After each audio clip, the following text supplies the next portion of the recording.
Hi friends, आज मी तुमच्यासाठी घेऊन आलेली आहे अंड्याची रस्सा भाजी। आपण गावरान पद्धतीने अंड्याची रस्सा भाजी बघणार आहोत।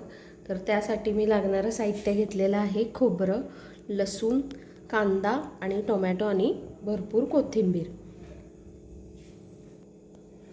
चला तर मग आपण कृतीकडे जाऊया। पहिले आपण हे लसूण आणि खोबरं फक्त खोबरं बारीक करून घेऊया। हा सगळा मसाला व्यवस्थित बारीक करून आपण फोडणीकडे जाऊया। तुम्ही बघू शकता मी मसाला छान बारीक करून घेतलेला आहे। आता आपण कृतीकडे जाऊया। भांडं छान गरम झालेलं आहे, आपण त्याच्यामध्ये तेल टाकून घेऊया। तेल छान गरम झालेलं आहे, आपण त्याच्यामध्ये मसाला टाकून घेऊया।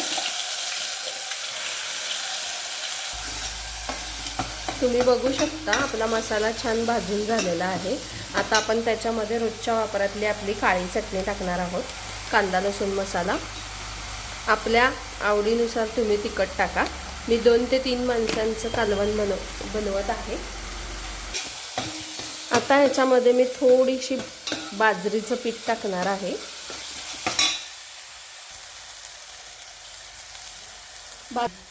बाजरीच्या पिठामुळे आपल्या भाजीला छान टेस्ट येणार आहे आणि आपलं रस्सा भाजी जी आहे ती मिळून येण्यास मदत होईल।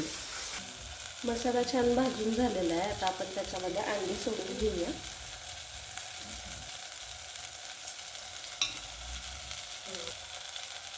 आणि हे फ्राय करून घेऊया। आता ह्याच्यामध्ये आपण आपल्या आवडीनुसार पाणी ओतून घेऊया। मी 2-3 माणसांना पुरेल इतकी भाजी बनवणार आहे। आपण चवीपुरतं मीठ टाकून घेणार आहोत।